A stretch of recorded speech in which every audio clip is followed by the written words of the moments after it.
of the DMRI. We've had consultations with the Civitan. I hope you think they're part of Don Mills. Yeah, that's okay. So they're in Don Mills. We've met, and we've met with the DMRI. We've had pop-ups. We've consulted with people in grocery stores, the Metro, the Metro. We've been to the Metro. We've been to the Superstore. We've been to the library. We've had 2 meetings at the Science Center where we consulted with people. So there has been extensive consultations. So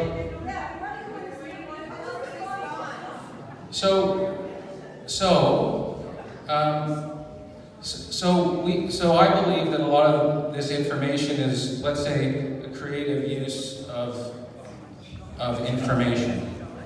So why is the city doing what it's doing? So you're quite right to believe that we are looking to make a change. 100%, that's true.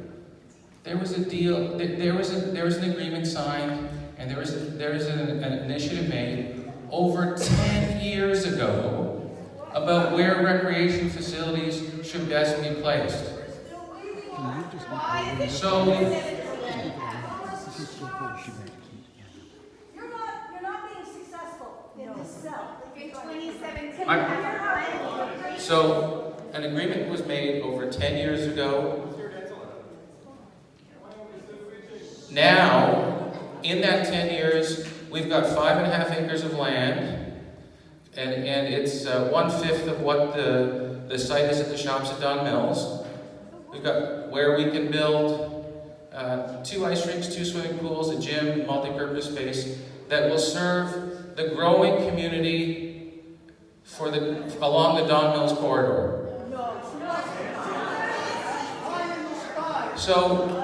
So this is a plan to serve the community for the future. And that's what we have to look at. That's what the city will look at. And so where do we go from here? Where do we go from here? There will be a staff report. The city will write a staff report that will go to executive committee, probably end of June, July 4th. That will be considered by the executive committee. They will make a recommendation to council, and council will decide what proposal it wants to move forward with. Pardon me? I am waiting for this to read the completed staff report, and then I'll take a position. I'm happy to answer questions. I don't know Eric, I don't know if you want to moderate that or not, but. I'd like to know something, please. If you're going to make a decision, what happens with the master plan that your council approved in November 2017 that there was going to be a community center built at Donway and Don Mills with an indoor pool? That you signed. You signed. Every council, in fact, everyone here should send an email to the councilors and to approve it in 2017. Okay, that's pretty recent. So it's not 10 years ago. You signed that document, Yes. Mr. Minawong, before you ran for But you this were area part of the again. plan. When you didn't get in Ontario, you ran it back in Don Mills. You signed a letter stating that you supported it at Don Mills. Everybody's seen it. It's going around. How can you now turn against what you wrote? So with regard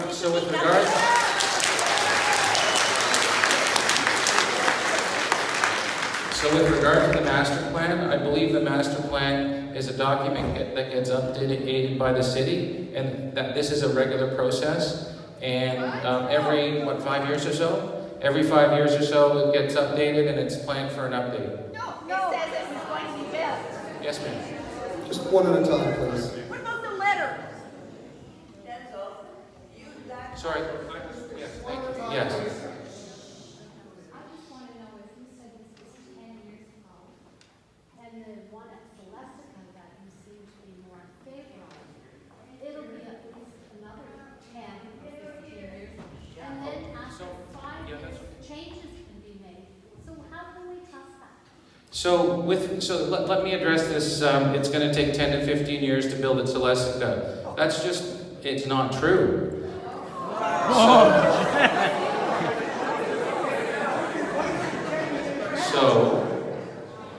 I spoke to the owners of Celestica today.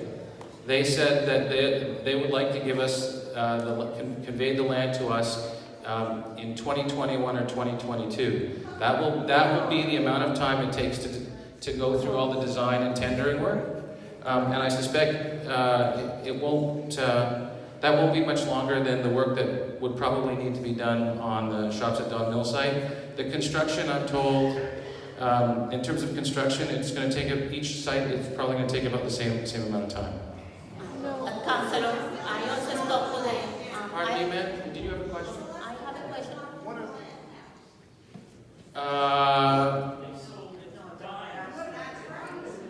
Well, yeah, Diamond Corp. That's right. So I'm not sure. So I don't know who has title to the land, but I talked to the individuals that are leading that project, and that the city has been dealing with. And the information that I received by talking to them today, senior management, is that they would like to convey that land to us in 2021 or 2022 at the latest. Denzil, there's just a question over here. So, yes. Councillor, I also spoke to the representative from Diamond Corp, and I asked her specifically if she was willing to put in their agreement that was approved by Councillor that the handover of the land for the Celestica Community Center was going to be given to the city on March, whatever, 2021. If they were willing to put a date on the legal and binding agreement that they are signing for planning. And she said she can comment on that because she's not a lawyer. So I understand what you are saying, but the legality of the agreement, not that the legal agreements matter, but the legality of the agreement says that Aspen Ridge, who is the new owner, no more Diamond Corp, Aspen Ridge Homes, has to hand over the land before they obtain the first above grade, not even building permit, above grade building permit for any of the buildings of phase 2 or phase 3 of the Celestica site. Phase 1 is the main building for the Celestica, the office building with the daycare, 3 30-something stories towers with an 8-story podium, the townhomes, and 8 stories of community housing. All of that can be built first before the owner of the Celestica land has to hand over the land to the city. That's what it is legally written and agreed and approved by you. All I can tell everyone here is that I spoke with the principal of that development who told me that it was going to be conveyed in 2021 or 2022. Thank you. Hi, Dorothy. Yes?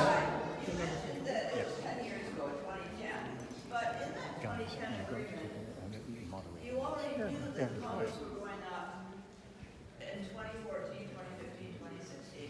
You were already counting on the intervening years. It's not like the agreement was 10 years old and it's too old. It was already planned for when the condos were going up. And in all the condominium documents, it says it comes from the community center.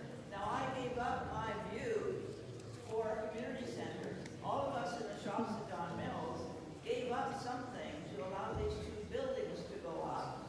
And so the Section 37 money, it says right in the documents, it's supposed to benefit the people that have given something up in order for the developer to get something. The people at Don Mills and Eglinton who don't even live there yet, they're not going to be bothered by the 2 30-story buildings at the Shops at Don Mills. We are. So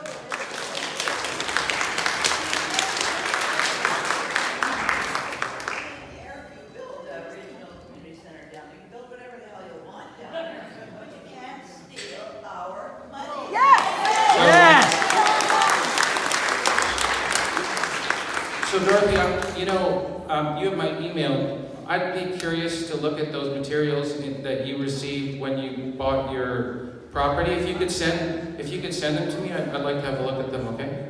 Thanks a lot. Councillor. Councillor, we spoke a few weeks ago at the Science Centre at your presentation, and I asked you, where is the impetus for this change? Where did it come from? Where did it originate? And you told me that it came from Parks and Recreation. So we'd like to hear from the head of Parks and Recreation to find out maybe a bit of background about why that change is being made. Like who's behind it and what are the reasons behind it?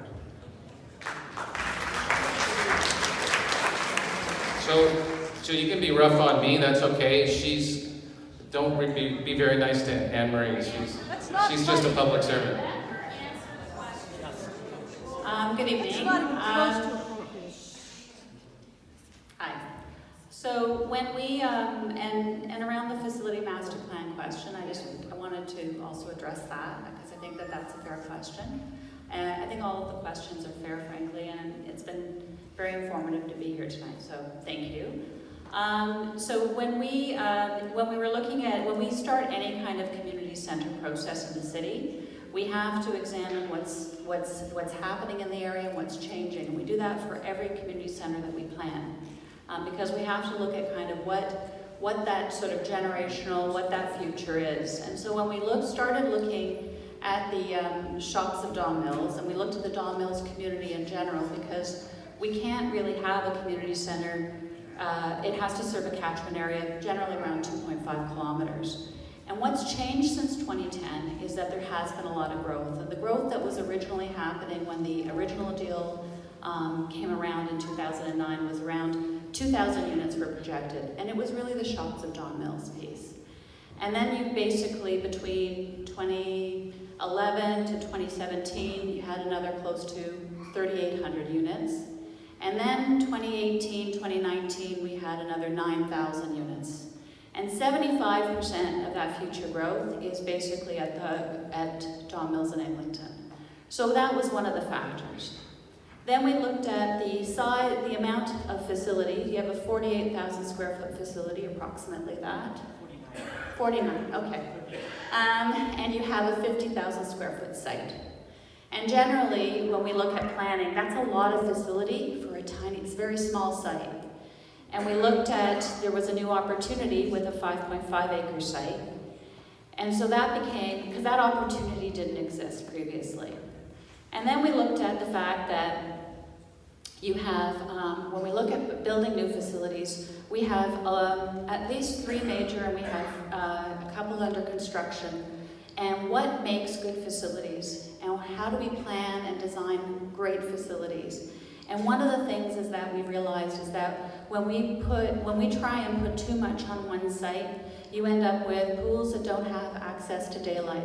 We always build 2-tank pools now because people want leisure and people want lane swim. People want some of the therapy opportunities and different aquafit and everything else. So we have a huge demand for our pool programs, and we know that people don't tend to go. Undersized facilities and facilities that don't have some of those design parameters and also don't connect to parkland are not well used. We have challenges kind of managing them. So as a result of those key matters, we looked at, what would, if we were starting today, what would we do, what would be our best advice as staff in terms of recreation facility planning? And so that's where you saw the 2 proposals. And I did want to just put one point, is we did hear when we were at the pop-ups, and I know that some people maybe don't appreciate the pop-ups, but we have found over the past 5 years in particular that people like when we go to them versus them come to us, as well as having the regular community meetings and the stakeholder meetings. And we did all of that.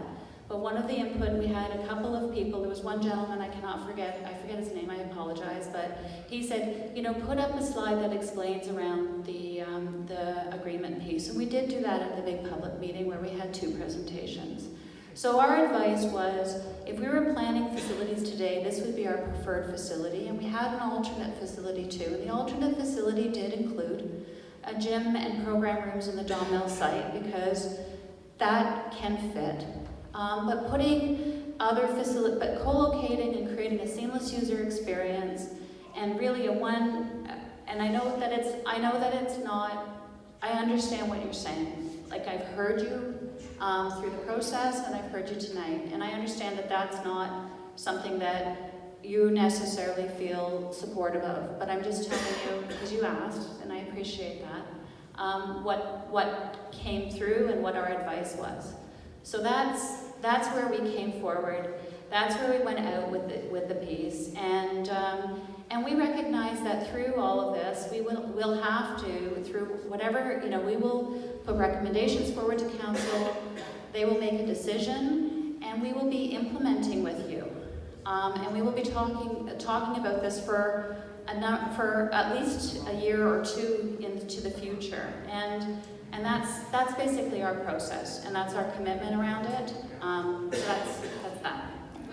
Jennifer, I actually have a question, if you wouldn't mind, for Jennifer, because you did refer to me about... Anne-Marie? Or Anne-Marie, sorry, I apologize, Anne-Marie. I know your name, I apologize. The question actually that was asked over there was what made the move to start putting it down there? And I would like to know, isn't it true that there was a meeting held with Parks, John Burnside, Jay Robinson, and denzil that actually was that the councillors, especially Denzil, was organizing and pushing this meeting, and at the meeting, Parks said they were reluctant to actually move the community center because the community up here was quite adamant about that. Is it true that there was a meeting in June?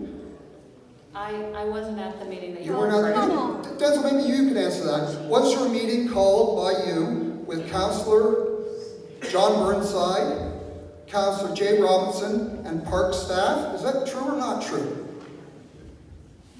We've met on a number of occasions with local councillors to talk about this. Is that a yes? And about the community center and moving it forward. I can't situate what date, what meeting, what subject. So maybe if we had Jay and John and some of the staff, we would find out that, from what I understand of the meeting, you were pushing to move it down there very, very much as of June. You know what? I think there have been a lot of discussions about it. I can't situate what was said at what meeting. I think us as residents, we have to start thinking more strategically. I think we have to run a single candidate against Minion Wong, Denzil. And we had different candidates running in last time that cannibalized all of the votes. So I think that we should put our heads together, come to a consensus, and run someone who will represent our community.